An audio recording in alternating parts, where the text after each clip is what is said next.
नमस्कार सर्वांचं स्वागत आहे DMER नर्सिंग या यूट्यूब चॅनलवर. तर पहा, आज जे आहे आपण या व्हिडिओमध्ये नवीन ग्रामीण रुग्णालय जे आहेत DHS अंतर्गतचे ते संपूर्ण आपण या व्हिडिओमध्ये कव्हर करणार आहे. पहा, यामध्ये हे जे आहेत ग्रामीण रुग्णालय म्हणजे जे असतात रुरल हॉस्पिटल.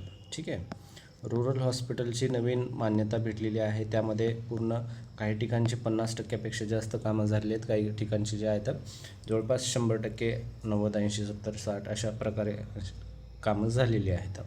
आता या ठिकाणी पहा, ही जे आहेत एवढी जे हॉस्पिटल आहेत जवळपास एकूण 13 आहेत.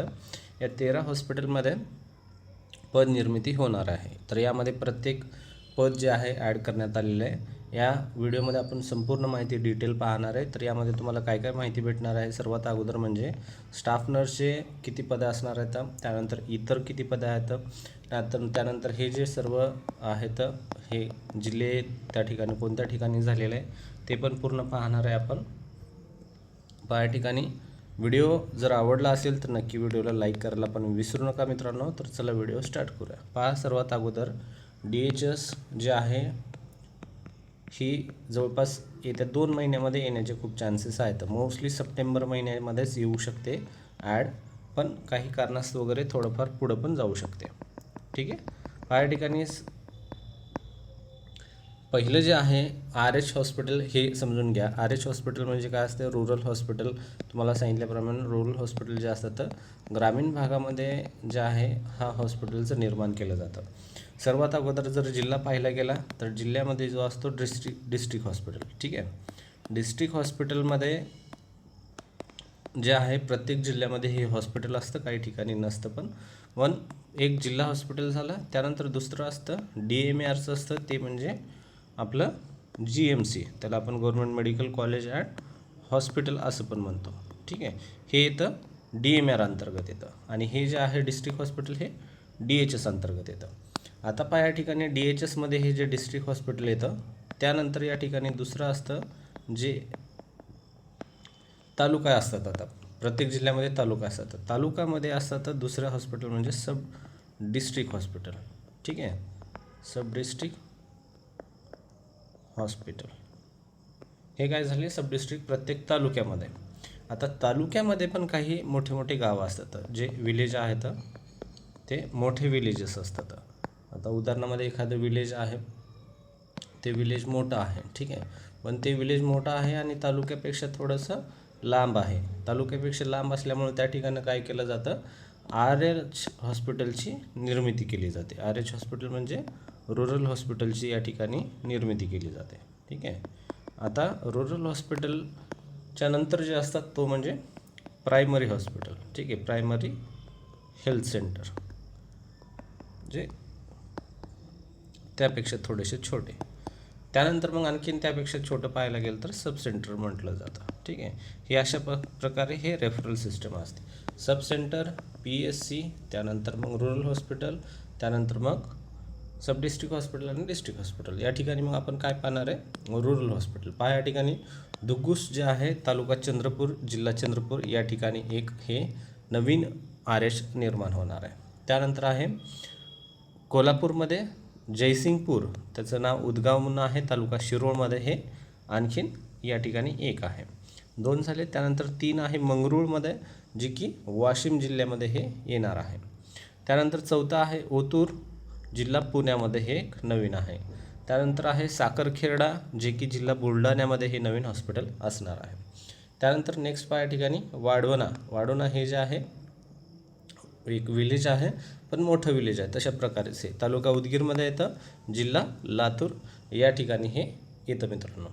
त्यानंतर कोळगाव जे आहे हे एक नवीन RH होईल, जिल्हा अहिल्यानगर अंतर्गत. त्यानंतर आता पहा, या ठिकाणचे बरेचसे पूर्ण पाहिलेले आहेत, झालेले पण आहेत. आता जिल्हा जर उदगीरचं जर पाहायला गेलं, या ठिकाणी वाढोणाचं हॉस्पिटल पूर्णपणे या ठिकाणी कंप्लीट झालेलं आहे. ठीक आहे, हे ऑलरेडी अगोदर प्रायमरी हेल्थ सेंटर होतं. ठीक आहे, वाढोणा या ठिकाणी. मग आता या ठिकाणी पॉप्युलेशन जे आहे जास्त झाल्यामुळे या ठिकाणी याची PSCला कन्वर्ट केलेलं आहे, जे की RHमध्ये. आता सध्या या ठिकाणी बिल्डिंग पण पूर्ण कंप्लीट झालेली आहे आणि त्याचं जवळपास 80% किंवा 90% पण काम झाले असं या ठिकाणी म्हणता येतं. तशा प्रकारचे इतर पण आहेत. त्यानंतर नेक्स्ट आहे पहा शिरूर कासार जे आहे बीड या ठिकाणचं. त्यानंतर मुलेर आहे जिल्हा नाशिक या ठिकाणचं. त्यानंतर आहे शिराडोन जिल्हा धाराशिव. त्यानंतर पहा या ठिकाणी शेंदूर जनाघाट म्हणजे जिल्हा अमरावतीमध्ये. त्यानंतर आसेगावर्णा तालुका चंद्रबाजार जिल्हा अमरावती 30 खाटाचं आहे, साठी नव्याने निर्मिती करण्यात आली. आता या ठिकाणी एवढे जे पाहिले आपण हे किती आहेत, जवळपास 13 आहेत. ठीक आहे, हे तुम्ही पाहू शकता शेवटचा आकडा 13. ठीक आहे, हे जवळपास आता प्रत्येक ठिकाणी 30 खाटाचं असतील असं नाही. काही ठिकाणी 20 असू शकतात, काही ठिकाणी 25 असू शकतात, काही ठिकाणी 30 असू शकतात, काही ठिकाणी 35 असू शकतात. डिपेंड करतं लोकेशन आणि त्यानंतर मग पॉप्युलेशन वगैरे या सर्व गोष्टी डिपेंडवर हे केलं जातं. त्यानंतर नेक्स्ट पाहायचं केलं तर या ठिकाणी आता पदनाम काय असतील.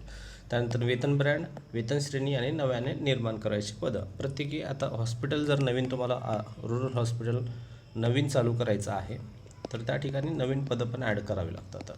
ठीक आहे, तर यामध्ये पहिलं आहे वैद्यकीय अधीक्षक, एक पद असणार आहे, जे या ठिकाणी वर्ग 1चं एक पद आहे, ज्यामध्ये एकूण पदे किती असणार आहेत पहा या ठिकाणी 1 असणार आहे. ठीक आहे, वैद्यकीय अधीक्षक आहे या ठिकाणी एकच पद लागतं. त्यानंतर या ठिकाणी वेतन श्रेणी S23, ज्यांना माहिती नाही आहे त्यांच्यासाठी माहीत असणाऱ्याला चांगली गोष्ट आहे. हे जे आहे वेतन स्तर असतं आणि वेतन श्रेणी असते, ज्यामध्ये पहा यस हे बेसिक असते या ठिकाणी 67,700 ते 2 लाख या ठिकाणी तुम्ही पुढचं पाहू शकता 68,700. ठीक आहे, तर हे अशा प्रकारे आहे. त्यानंतर वैद्यकीय अधिकारी म्हणजे मेडिकल ऑफिसर.